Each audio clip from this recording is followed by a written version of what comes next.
Welcome back to our channel. आज हम बात करने वाले हैं एक ऐसी मूवी की जो सिर्फ पैसे की कहानी नहीं है, बल्कि लालच, धोखे और दिमागी गेम्स की पूरी दुनिया दिखाती है। मूवी का नाम है मनी 2019, साउथ कोरिया की एक super gripping drama thriller movie जो शेयर मार्केट के फ्रॉड और स्कैम्स पर बेस्ड है। अगर आप शेयर मार्केट से जुड़े हो या कभी फ्यूचर में इन्वेस्ट करने का सोच रहे हो, तो ये मूवी डेफिनेटली आपके लिए ही बनी है। और हाँ, वीडियो शुरू करने से पहले अगर आपको ऐसी बिजनेस और मनी बेस्ड मूवीज पसंद हैं, तो जल्दी से लाइक करो, शेयर करो और कमेंट में बताओ, क्या आपने कभी किसी स्टॉक स्कैम के बारे में सुना है। कहानी की शुरुआत होती है योइडो, साउथ कोरिया के एक शहर से, जिसे वहां की फाइनेंशियल हब कहा जाता है। वहीं पर एक ब्रोकरेज फर्म है डीएम सिक्योरिटीज, जहां काम करता है हमारा मेन कैरेक्टर माइक, एक एम्बिशियस, मेहनती मगर अनलकी ब्रोकर। वो दिन रात मेहनत करता है, लेकिन हर महीने उसका कमीशन 0 निकलता है और ये बात उसे अंदर तक तोड़ देती है। वो देखता है बाकी सक्सेसफुल ब्रोकर्स को और सोचता है कि मैं कब बनूंगा उनके जैसा, क्योंकि उसके लिए सक्सेस मतलब सिर्फ एक चीज, पैसा। माइक का बैकग्राउंड काफी हम्बल है। उसके पेरेंट्स रास्पबेरी फार्मर्स हैं और जब भी उसे वक्त मिलता है वो उनकी फार्मिंग में हेल्प करता है। ऑफिस में उसका सबसे अच्छा दोस्त है केविन, जो एक रिच फैमिली से बिलोंग करता है। केविन अपना खुद का इन्वेस्टमेंट फर्म शुरू करना चाहता है और एक्सपीरियंस के लिए फिलहाल वहीं ब्रोकरेज में काम कर रहा है। फर्क सिर्फ इतना है, माइक गरीब है लेकिन दिल से साफ है, और केविन अमीर है मगर ग्राउंडेड है। दोनों की दोस्ती सच्ची है। अब थोड़ा ब्रोकरेज सिस्टम समझ लेते हैं। डीएम सिक्योरिटीज में ब्रोकर्स अपने क्लाइंट्स के ऑर्डर्स के हिसाब से शेयर्स बाय या सेल करते हैं और उस पर कमीशन कमाते हैं। सीधी सी बात, जितना बड़ा ऑर्डर उतना बड़ा कमीशन, और हर दिन का गेम सिर्फ 6 घंटे चलता है, सुबह 9 बजे से दोपहर 3 बजे तक, जहां कोई करोड़ों कमाता है और कोई सब कुछ हार जाता है। स्टॉक मार्केट में हमेशा बिग मनी प्लेयर्स स्पेकुलेशन करते रहते हैं, मतलब किसी शेयर का प्राइस गिराना, सस्ते में खरीदना और फिर डिमांड बढ़ने पर महंगे में बेच देना। ये इल्लीगल होता है क्योंकि इससे छोटे इन्वेस्टर्स का नुकसान होता है। ऐसे फ्रॉड्स को रोकने के लिए वहां की ऑर्गेनाइजेशन है फाइनेंशियल सुपरवाइजरी सर्विसेज यानी एफएसएस, बिल्कुल वैसे ही जैसे इंडिया में सेवी है। अब कहानी ट्विस्ट लेती है। एक दिन माइक को एक क्लाइंट का फोन आता है। वो बोलता है कि एक इलेक्ट्रॉनिक्स कंपनी के 20,000 शेयर्स। बस इतना कहकर कॉल कट जाता है। माइक कंफ्यूज हो जाता है, बाय करे या सेल। थोड़ी देर सोचकर वो शेयर्स खरीद लेता है। लेकिन कुछ देर बाद उसी क्लाइंट का दोबारा कॉल आता है। वो गुस्से में बोलता है, रक्षी, मैंने कहा था बेचो, खरीदो नहीं। अब लॉस का जिम्मेदार माइक बनता है और कंपनी को क्लाइंट को रिफंड करना पड़ता है। मैनेजर अनाउंस करता है, क्योंकि लॉस कंपनी के फंड से हुआ है, इस महीने किसी को कमीशन नहीं मिलेगा। सबका गुस्सा माइक पर फूट पड़ता है। अब एंटर होता है लियोन, कंपनी का टॉप ब्रोकर, जो हमेशा कमीशन लिस्ट में नंबर 1 रहता है। लियोन माइक से कहता है, एक वक्त मेरी भी यही हालत थी, लेकिन जब से मैंने एक सीक्रेट इन्वेस्टमेंट कंपनी के साथ काम शुरू किया, सब बदल गया।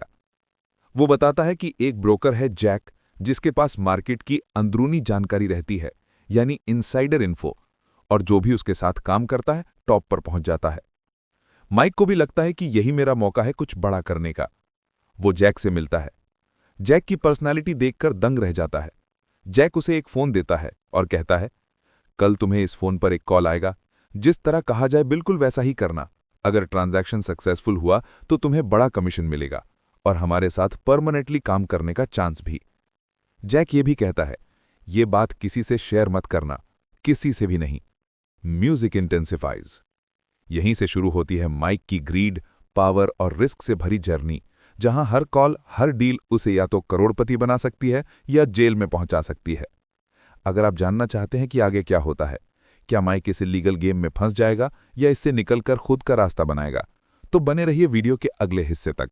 और हाँ, अगर अब तक आपने लाइक नहीं किया तो जल्दी से कर दो, क्योंकि अगला पार्ट और भी ज्यादा शॉकिंग होने वाला है। पिछले पार्ट में हमने देखा कि माइक कैसे अपनी जिंदगी की सबसे रिस्की डील में फंस गया था, जहां एक कॉल ने उसे ब्रोकर से करोड़पति बना दिया था। मगर अब असली खेल शुरू होता है। अगले दिन माइक सैमुअल एसेट के नाम से एक डीमैट अकाउंट खोलता है, जिसमें पूरे $50 मिलियन पहले से डिपॉजिट थे। वो अकाउंट को डीलिंग के लिए रेडी रखता है। तभी उसके पास उस मिस्टीरियस फोन पर कॉल आता है। आवाज कहती है, मार्केट खुलते ही स्प्रेड कंपनी के 5 लाख शेयर्स अवेलेबल होंगे। तुम्हें उनमें से 9 लाख शेयर्स खरीदने हैं। माइक थोड़ा शॉक्ड हो जाता है, क्योंकि स्प्रेड एक लार्ज कैप कंपनी है। इसके इतने शेयर्स कभी मार्केट में एक साथ आते ही नहीं हैं। इतनी बड़ी क्वांटिटी में कोई शेयर बेचेगा क्यों? यही सवाल माइक के दिमाग में घूम रहा था। अब सीन बदलता है। दूसरी तरफ एक ब्रोकरेज फर्म में वो ब्रोकर दिखाई देता है जो जैक के लिए काम कर रहा होता है। वो स्प्रेड कंपनी के 15 लाख शेयर्स सेल ऑर्डर में डाल देता है, और ये सब कुछ जैक के इंस्ट्रक्शंस पर होता है। 9 बजे मार्केट खुलते ही माइक इंस्ट्रक्शंस के हिसाब से 9 लाख शेयर्स खरीदना शुरू करता है। इतनी बड़ी कंपनी के इतने शेयर्स मार्केट में आ गए, पूरे एक्सचेंज में हंगामा मच जाता है। अब जब ये खबर डीएम सिक्योरिटीज के वाइस प्रेसिडेंट तक पहुंचती है तो उसे यकीन ही नहीं होता कि माइक ने इतनी बड़ी डील की है। वो क्लाइंट को कॉल करके कंफर्म करता है और सामने से जवाब आता है, yes, I gave the order. मगर ट्विस्ट ये था कि वो क्लाइंट फेक होता है। इस मैसिव ट्रांजैक्शन की वजह से पूरा मार्केट हिल जाता है। दरअसल हांगकांग के एक बैंक ने कुछ सिक्योरिटीज मार्केट प्राइस से बहुत कम में बेचती थीं, और इतनी बड़ी क्वांटिटी अचानक मार्केट में आने से स्प्रेड कंपनी के शेयर्स की वैल्यू क्रैश हो जाती है। मार्केट नीचे गिरने लगता है, और इसी गिरावट का फायदा उठाकर जैक कई कंपनीज के शेयर्स सस्ते दामों में खरीद लेता है। असल में 15 लाख में से 9 लाख शेयर्स खरीदना तो सिर्फ दिखावा था। असल मकसद पूरा मार्केट गिराना था। अब इस कैंप की खबर पहुंचती है फाइनेंशियल सुपरवाइजरी सर्विस (FSS) तक, जो कोरिया की सेबी जैसी संस्था है। इन्वेस्टिगेशन की जिम्मेदारी दी जाती है एक शार्प इन्वेस्टिगेटर रॉय को। रॉय स्प्रेड स्कैम की इन्वेस्टिगेशन शुरू करता है, मगर जिस ब्रोकर ने शेयर्स बेचे थे वो देश छोड़कर भाग चुका होता है। अब रॉय पहुंचता है सैमुअल एसेट के ऑफिस, मगर वहां सब खाली होता है। सिर्फ एक आदमी था जो जैक के ऑर्डर्स फॉलो कर रहा था, और वो भी अपना कमीशन लेकर गायब। अब बचता है सिर्फ एक नाम, माइक, जो उस ट्रांजैक्शन में ब्रोकर था। रॉय उसके पीछे लग जाता है। दूसरी तरफ जैक माइक को कहता है, तुम्हारा कमीशन मैं बहामास के एक ओवरसीज अकाउंट में भेज चुका हूं, मार्क चो नाम से, ताकि किसी को शक न हो। माइक उस पैसे से एक लग्जरी फ्लैट खरीदता है, अपने पेरेंट्स को शानदार जिंदगी देता है। उनकी खुशी देखकर वो खुद इमोशनल हो जाता है। वो अपनी गर्लफ्रेंड को एक महंगे रेस्टोरेंट पर डिनर पर ले जाता है, और वहीं वॉशरूम में उसकी मुलाकात होती है रॉय से। रॉय उसे अपना विजिटिंग कार्ड देता है, और कार्ड पर FSS का लोगो देखकर माइक के दिमाग में अलार्म बजने लगता है। अब जैक उसे अगली डील के लिए बुलाता है। वो कहता है, इस बार तुम्हें प्रोग्राम ट्रेडिंग करनी होगी। प्रोग्राम ट्रेडिंग मतलब कई अलग अलग शेयर्स के ऑर्डर्स को एक साथ एग्जीक्यूट करना सॉफ्टवेयर के थ्रू। मार्केट गिरना शुरू होता है। माइक को बल्क ऑर्डर्स मिलने लगते हैं। वो $139 मिलियन के शेयर्स कुछ ही मिनटों में बाय कर लेता है। कुल ट्रांजैक्शन होती है $700 मिलियन की, और माइक का कट निकलता है 1.75 करोड़। पूरा ऑफिस उसे हीरो मानने लगता है। सब उसकी तारीफ करते हैं। लेकिन रात को रॉय फिर से माइक के अपार्टमेंट के नीचे मिलता है। वो कहता है, अब मेरी नजर तुम पर है माइक। माइक टेंशन में आ जाता है। अगले दिन वो जैक से मिलता है और सब बताता है। जैक उसे समझाता है, रिलैक्स, रॉय के पास कोई प्रूफ नहीं है, बस डरना मत, वरना गेम बिगड़ जाएगा। फिर वो माइक को एडवाइस करता है कि कुछ दिनों के लिए बहामास निकल जाओ। माइक बहामास पहुंचता है। वो बैंक विजिट करता है जहां उसका कमीशन जमा था। वो देखता है कि उसके अकाउंट में $1.41 मिलियन पड़े हैं। वो हैरान रह जाता है, खुशी से लिटरली झूम उठता है। वहां से कुछ पैसे निकालकर वो एंजॉय करने निकल जाता है, और वहीं उसकी मुलाकात होती है डेविड से, जो न्यूयॉर्क की एक इन्वेस्टमेंट फर्म चलाता है। दोनों बिजनेस कार्ड्स एक्सचेंज करते हैं। जब माइक वापस आता है तो देखता है कि FSS ने उसके ऑफिस पर रेड डाल दी है, क्योंकि पिछले कुछ दिनों में उसकी सस्पिशियस डीलिंग्स FSS की नज़र में आ चुकी थीं। अब डीएम की इंक्वायरी कमेटी माइक से पूछताछ करती है, और पूरे मामले की वजह से लियोन को नौकरी से निकाल दिया जाता है। लियोन गुस्से में माइक को भला बुरा कहकर चला जाता है। लेकिन अब माइक को किसी की परवाह नहीं। वो पैसों की मस्ती में डूबा हुआ है। उसका नाम अब कमीशन लिस्ट में हमेशा टॉप पर रहता है। मगर किस्मत हमेशा साथ नहीं देती। एक रात उसे एक अननोन नंबर से कॉल आता है और अगले दिन न्यूज में चलता है, broker back found dead, suicide case. Mike को याद आता है, बैक वही आदमी था जो जैक के साथ काम करता था। क्या माइक अब इस डेंजरस वेब से निकल पाएगा या उसकी लालच उसे सब कुछ खोने पर मजबूर कर देगी? जानिए इस कहानी के अगले पार्ट में, जहां गेम और भी ज्यादा डेंजरस होने वाला है। को किया था। अब ऑफिस में माइक पिछले कुछ ट्रांजैक्शन हिस्ट्री देखता है तो उसे पता चलता है कि जिन 2 ब्रोकर ने माइक के साथ प्रोग्राम ट्रेडिंग की थी उसमें बेक का भी नाम था। खैर, रॉय माइक की कलीग किम के पास जाता है क्योंकि किम भी मार्केट में थोड़ा बहुत स्पेकुलेशन करती है, इसलिए रॉय उसकी भी इंक्वायरी करता है। रॉय उससे कहता है, अगर तुम्हें जेल जाने से बचना है तो मेरा एक काम करना होगा। वो किम को माइक के कंप्यूटर से उसका ट्रांजैक्शन डेटा चोरी करके लाने को कहता है। फिर रॉय हैंग नाम का एक ब्रोकर के पास जाता है जो जैक के लिए काम करता है। रॉय उसका भी इन्वेस्टिगेशन शुरू कर देता है क्योंकि उनके शक के दायरे में वो भी आ चुका था। अब हैंग ल्यूएन से मिलता है। दोनों पहले से एक दूसरे को जानते हैं क्योंकि हैंग ने ही ल्यूएन को जैक के साथ काम करने के लिए कहा था। दोनों को पता चल चुका था कि जैक उन्हें मोहरा बनाकर असली गेम खेल रहा था और अगर इन्वेस्टिगेशन हुआ तो वो दोनों फंसेंगे। इसीलिए दोनों फैसला करते हैं कि वो दोनों रॉय का साथ देगा और जैक को पकड़ने के लिए उसकी मदद करेगा।